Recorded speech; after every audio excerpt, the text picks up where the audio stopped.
Hello, and welcome to Dark and Stormy Book Club. Apologize for the cold, it's hanging on forever. It's January, and it's what we're reading. Enjoy. I'm Ann Dart. I'm Tracey Stormy. And I'm Kathy Knight. And together we are It Was a Dark and Stormy Book Club, a podcast for mystery lovers. Welcome.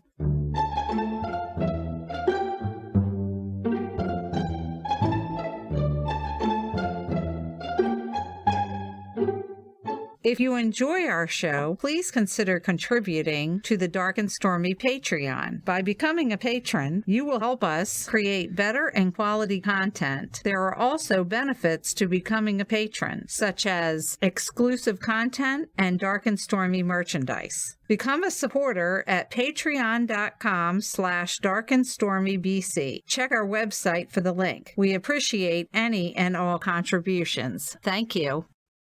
Hello and welcome to what we're reading for January of 2024. With the new year, we thought we'd start out with new beginnings.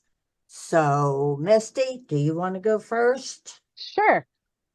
So here we go. I took a little creative license with As we all do. as you do. In 2004, I wrote a book. You It did. was my first. I did. It was my first book that I ever wrote all the way through. I just thought, and I got picked up by a very small publisher. It was like one person and her husband, but fabulous experience. That book came out in 2005, and then it came out again because they closed their doors. It came out again in like 2013 or 14, I think. And then it just came out again in October because I got my rights back. The book is Poison Ivy, and I just thought, how fun would it be to kind of talk a little bit about beginnings, because that's a beginning in several different ways. So the beginning, yes, the beginning of my career, the beginning of a series, and then a new beginning that it has a new life. My wonderful, amazing child made the cover for it.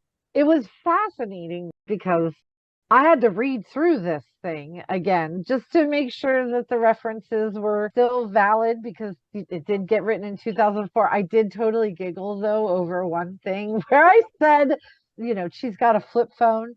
Yeah, as you do. At one point, Ivy says, I'm so happy that there's a video store down the road, because that way I can rent DVDs, or I might have to try out this new Netflix thing. So what, did you just take that part out, or did you? I rewrote it because I wanted them to be a little more current. I changed a couple of things, but what I didn't change is that in the original story, everybody still had landline. There's a couple of points where I really needed the landline in the house to be ringing. And I thought, I don't know very many people who have, but then we still have a landline. Some people use it as like I don't want you calling me on my cell phone, here's my landline. But it was really interesting because as far as beginnings go, it was my first real delving into writing a whole book. And I can really see myself in there. There are a lot of authors who talk about, well, hopefully some book that I wrote 20 years ago isn't as good as what I write today. And I'm here to say that I'm very proud to announce that it's just as good as what I write today, which I'm taking as a win. That's all there is to it. I really liked it. There's a reason why I'm calling them mysteries instead of just mysteries. There is far more romance in these than there is in anything I currently write. It is directed more towards that, but there is still a death, and there is still like sleuthing. Book 2 has more sleuthing than book 1 does. As I'm reading it, I was just thinking of where I was at that time, like sitting in my little house and typing while my kid was napping, because I knew that as soon as she got up, I was going to have to start running again, because she would have been 3. She's 22 now. And I'm like, oh, but it was so wonderful to read it and think, this is a really good book.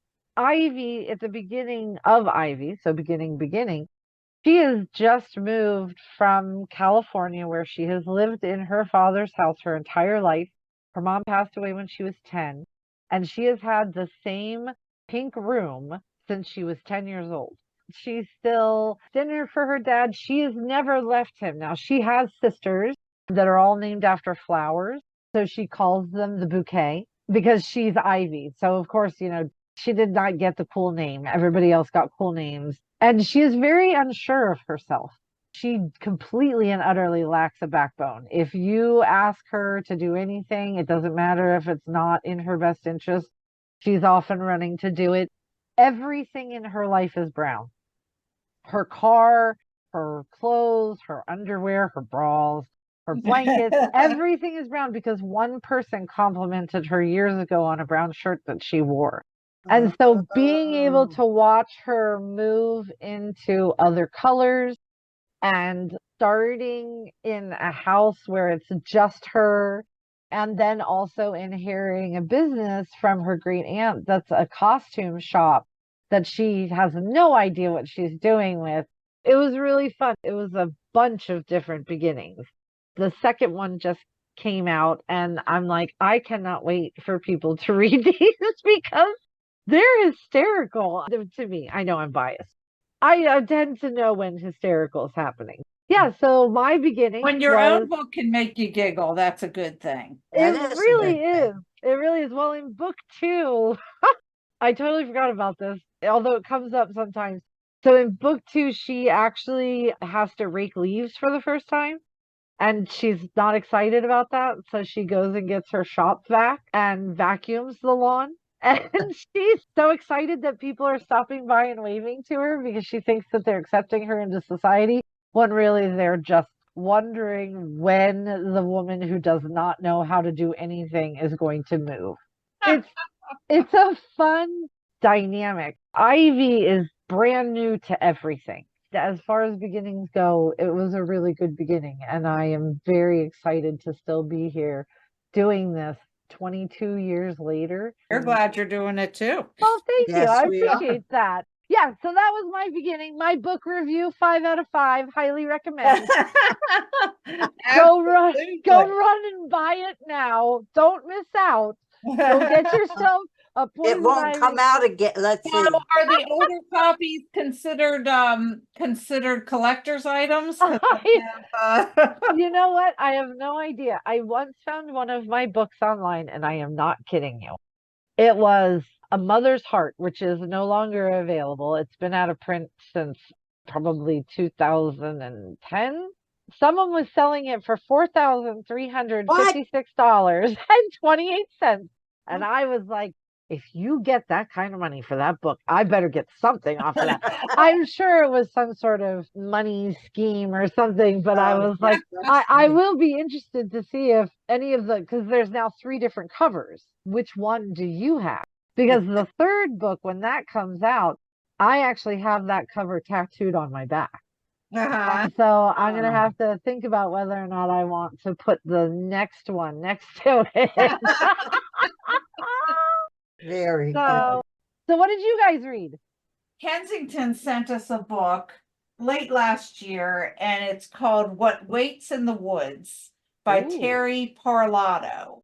It actually, the release date was 12/26, so the day after Christmas. The one thing that I was really surprised about this book is this is part of a series, but this very much could have been a standalone. I had no idea. This is a Rita Myers police procedural. What they did with this book is Esme is your protagonist. So she is telling her story. Every other chapter is Esme or Rita. And the chapters were really short, so I really enjoyed hearing their story. The reason why I considered it a new beginning is because Esme Foster was an accomplished ballerina. And she left her small town and she became a professional ballerina. Well, she damaged her leg and had to give up the ballerina career and had to tuck her tail and come on home to small town. And so that was her new beginning. She wasn't happy about it, but she tried to make the best of it. But the day she arrives, she's at her father's house. Her mother had passed away in a car accident years and years ago, and that kind of has something to do with the story. A dead body is found behind her father's house in the woods. Ooh, The way I kind of pictured this community is there was a lot of small streets, but there was some woods that kind of interconnected everybody's houses. So a lot of people, instead of, going down the street to go to somebody's house, they'd cut through the woods. And so these woods were used for everything. yeah. And there were so many red herrings in this book. Oh, really? You go down this path and you'd think, okay, and it would have nothing to do with the story or nothing to do with the crime, but it would be something so compelling. Terry Parlato did such a good job of giving you so much to think about. It's classified kind of as a thriller, but it is definitely a mystery. I want to go read the first book now. Apparently has all different characters, and Rita has some quirky characters that work with her. It was very well done, and I did not see the ending. I could have probably guessed 10 people before I would have guessed this person. So that is a beautiful thing. My mouth was hanging over. I was like, what? I had to go back and read it twice. So, but then let me ask you a question. So, not being able to see the ending, when you read it after you closed your mouth, did it make sense though? That is my only qualm about some of this. I'd have to read it again to see if there was ever a thing that you saw coming, if you could foresee what the ending was going to be. I don't know if we were particularly given enough information to solve that on our own, but I can't say for sure. I'd have to go and read it again, but no matter what, it was a very well written book. I appreciate Esme's and Rita's story being told separately. They kind of converged towards the end of the book, but it let Rita do her investigation without mentioning Esme. She would come up, and Esme could go tell her story, and there was some things in her past that had a little to do with the story. When she comes home, she's dealing with her father, who's an extreme alcoholic. So there's all kinds of things going on in this book. But you do meet the persons, because one thing I can't stand is when you have a mystery and the person that did it was never even brought up in the book. And so that's the question. See, because so as an author, especially of cozy mysteries, the last thing you want is for someone to say on page like 122, I know who did it, and then they're right. The whole point of the red herring is to misdirect you. But at the end, when you read the ending, you're like, oh, I see what you did there. I see what you did there. And they are in there, but like the lipstick that was important was dropped on page 27, and 7 other things were also dropped. So you didn't focus on the lips, but it's all there, because that to me is playing fair. It's just when the lipstick isn't dropped and they mention the lipstick at the end of the Nobody wears lipstick. and you're like flipping back to the book going, what lipstick? Where did that come from? Okay. I just wanted to check, because that's always something that I am hyper aware of, is what I call playing fair, because there should be. But this kind of book, you aren't necessarily trying to solve it, even though, yes, I did constantly think, well, who could this be? It didn't upset me when it turned out, because the reason the person used for killing people made a lot of sense. Yeah, and there's a difference between like how a thriller is set up and a mystery is set up. Exactly. Oh, well, I'm excited to read that then. Yeah, it was good. That sounds like a good one. Last but not least Certainly not least. is a book called Conflicting Loyalties. It's a true story. It's written by a man named Aiden Gabor.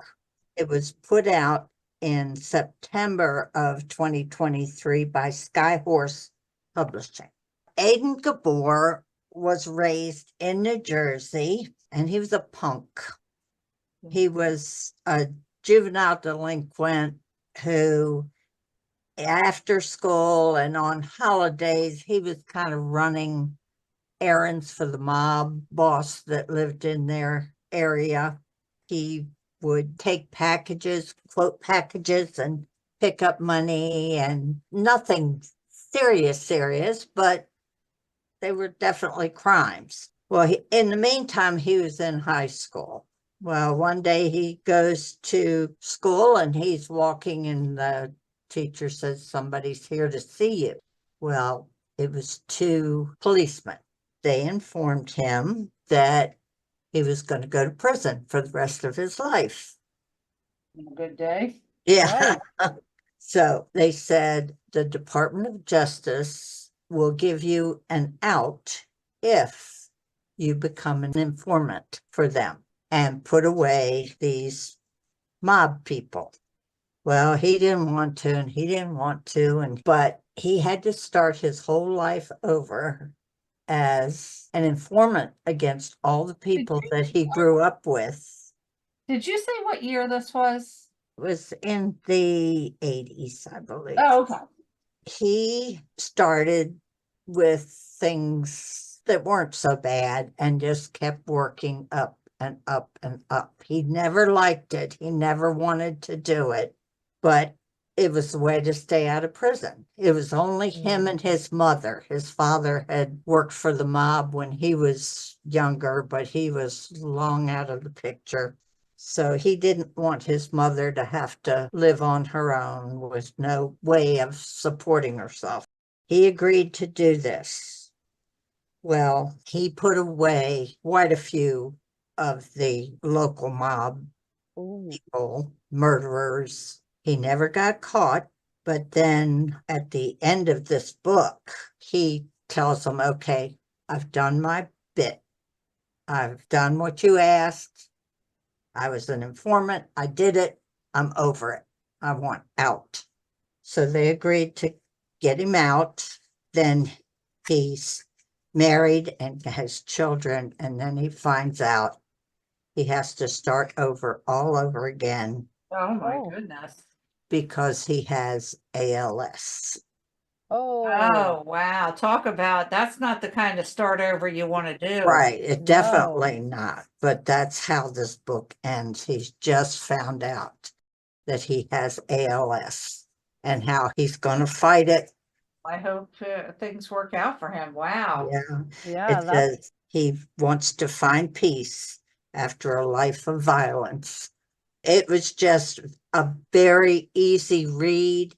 You felt sorry for him because there were times when friends that he was just so close, they were like brothers, and he had to turn them in because when he went to work for the Department of Justice, you couldn't pick and choose who you oh man. and it was a hard life. It was very You got a book that really epitomized beginnings. Yeah, serious. It was sent to us to read, and I am so glad we did because it was an excellent book. And that was mine. Now, I did find 3 honorable mentions. One is called Party of Two by Jasmine Gilroy. This is a book I've actually read. I don't think it's necessarily a mystery, but it's a great new beginnings book. It's Garden Spells by Sarah Addison Allen. Oh my word, that is one of my favorite books ever. And the last one is Evie Drake Starts Over by Linda Holmes.